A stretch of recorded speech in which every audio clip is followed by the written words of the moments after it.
কেমন আছেন সবাই? অভিমানী রান্নাঘরে আপনাদের স্বাগত জানাই। আজকে খুব সিম্পলভাবে রান্না করছি চিকেন রান্না। চিকেনটা করার জন্য আমি একটা আলু কেটে নিয়েছি, পেঁয়াজ কুচি নিয়েছি আর চিকেনটাকে ম্যারিনেট করে নিয়েছি। এরপর আমি আলুগুলোকে ভেজে তুলে নিয়েছি। সেই একই তেলে অল্প একটু তেল দিয়ে পেঁয়াজগুলোকে লাল লাল করে ভেজে নিয়েছি। এরপর ম্যারিনেট করে রাখা চিকেনটা তার ভিতর দিয়ে দেবো, দিয়ে কিছুক্ষণ কষতে থাকবো। ভালো করে 5-6 মিনিট কষে নেব।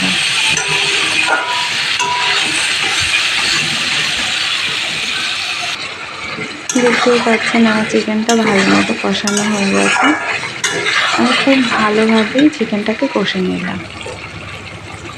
এবার ভেজে রাখা আলুগুলো দিয়ে আবারও কিছুক্ষণ নাড়াচাড়া করে কষে নেব।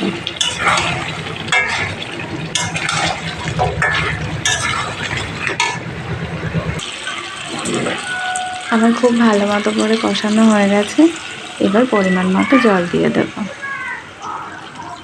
চিকেনটা সিদ্ধ হওয়ার মতো যতটা জল দরকার ততটা জল দিয়ে দেব। দেখেছেন আমার চিকেন রান্না রেডি। খুব অল্প সময়ের মধ্যে আমার চিকেনটা রান্না হয়ে গেছে। একবার ট্রাই করে দেখতে পারেন।